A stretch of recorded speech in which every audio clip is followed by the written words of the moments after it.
Hay países de los que prácticamente no hay noticias, por lo menos en Argentina. Rara vez pasan cosas. Uno de ellos es Noruega. Sociedades muy avanzadas, sociedades en donde las cosas que pasan no son noticia para Argentina, porque aquí pasan cosas más fuertes. Sin embargo, Noruega nos sorprendió con una matanza. Pedro Brigger.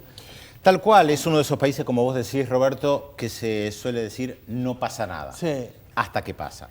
En un primer momento, el viernes, había muchas dudas respecto a lo que estaba pasando. Recordemos un estallido de un coche bomba, aparentemente, frente a las oficinas del primer ministro, el Ministerio de Petróleo. Noruega es una de las principales potencias del mundo en recursos petroleros. Y al poco tiempo se supo que había una matanza de jóvenes en una pequeña isla a unos 40 minutos de Oslo. En un primer momento se pensó esto podía ser algún grupo radical islámico, como respuesta a la participación de Noruega en Afganistán o a los bombardeos sobre Libia, que Noruega también participa. Y también estaba la hipótesis que esto podía tener que ver con algo interno, aunque no quedaba muy claro qué es lo que podía suceder. Y hay que ser muy cauteloso cuando se da la información. Yo recuerdo, Roberto, lo hemos hablado mucho, cuando fueron los atentados, las bombas en Atocha, en España, en Madrid, que muchos salieron inmediatamente a decir fue la ETA. Y esto le costó la elección a Aznar. Es más, muchos colegas salieron a decir fue la ETA de manera taxativa, sin cuidarse, sin plantear a indicios. Yo recuerdo que en su momento incluso llamé por teléfono a alguien que había participado en la ETA muchos años atrás y él me decía, me suena que fue la ETA, pero no estoy seguro. Y no lo fue. ¿Qué contacto, Brigger? Bueno, a lo largo de la carrera periodística uno traza contactos con mucha gente, lo que se llama las fuentes, efectivamente. Y fue muy interesante lo que pasó ahí desde ese punto de vista. Y eso, la verdad, creo que es una enseñanza, cómo hay que cuidarse cuando hay un atentado. Lo vimos en la Argentina respecto del AMIA, pero sin entrar en la parte argentina. Ahora bien, al poco tiempo ya se supo quién era, porque incluso agarraron a esa persona que mató a decenas de chicos en un campamento del Partido Laborista. Una persona sin antecedentes, que nunca había hecho... No, tenía antecedentes políticos, justamente. Sin antecedentes de violencia. Así es. Pero una de las características de estos individuos de extrema derecha es que no tienen antecedentes de organización política de extrema derecha violenta.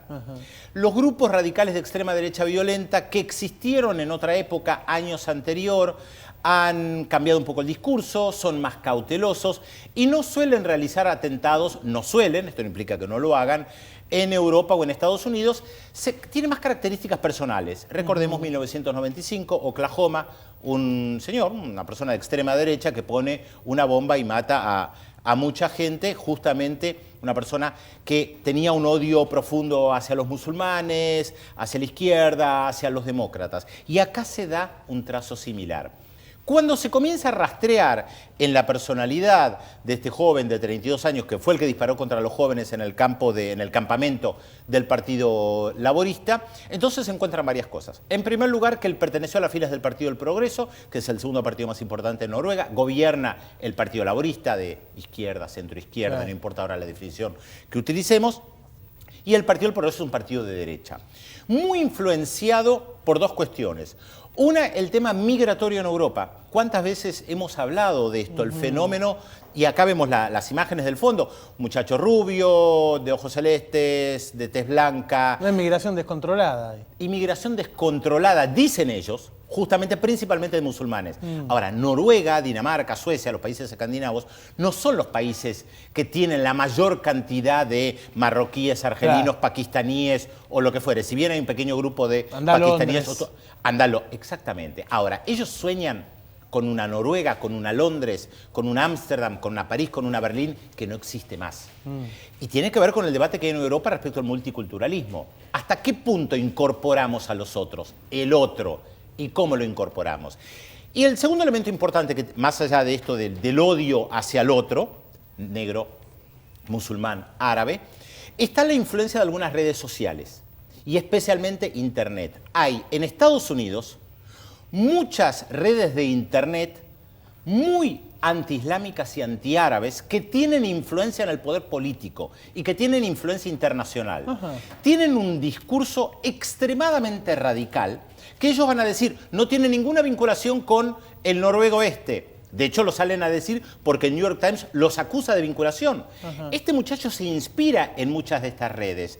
Redes que dicen que el Islam viene a conquistar Europa, que todos los musulmanes son terroristas, que meten en la misma bolsa a los musulmanes, a los árabes, a los palestinos. De hecho, en una de estas redes que este muchacho cita, porque dejó documentación, o sea, uno lo puede analizar, no en base a lo que supone que piensa, en base a lo que él escribió, lo que él dejó escrito. Y ahí uno ve que cita blogs, redes de internet muy importantes que circulan de extrema derecha, que tienen un discurso antipalestino. Mira, te voy a dar un ejemplo en un artículo de David Horowitz, que es uno de los que tiene uno de estos blogs más importantes, que dice que los palestinos tienen hacia los judíos una actitud más genocida que los alemanes en la época nazi. Bueno, esto influye. Cuando hay un discurso que machaca permanentemente, los palestinos, los árabes, los musulmanes, vienen a matar todos, vienen a matar a los judíos, vienen a matar al Estado de Israel, lo ligás con que hay una derecha fundamentalista cristiana en Estados Unidos importante que apoya al lobby pro-israelí y lo juntás, encontrás un cóctel explosivo donde viene alguien de extrema derecha y dice, tengo que actuar. No se puede permitir más. Los políticos no lo hacen, el gobierno no lo hace, nadie lo hace.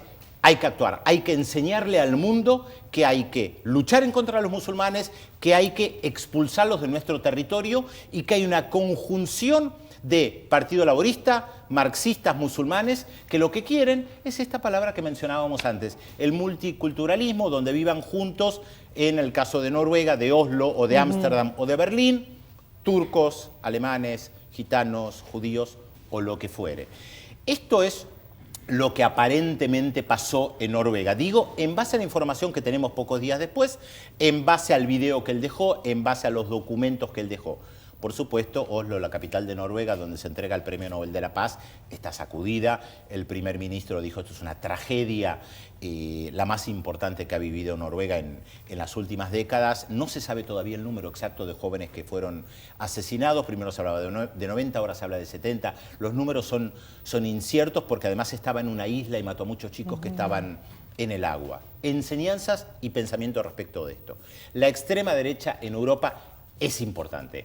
No es mayoritaria, pero es importante. Sí. Y en algunos países la derecha tradicional ha tenido que formar alianzas y gobiernos con la extrema derecha. Recordemos que no hace muchos años en Francia la alternativa en la segunda vuelta era Le Pen. Era la derecha contra Le Pen.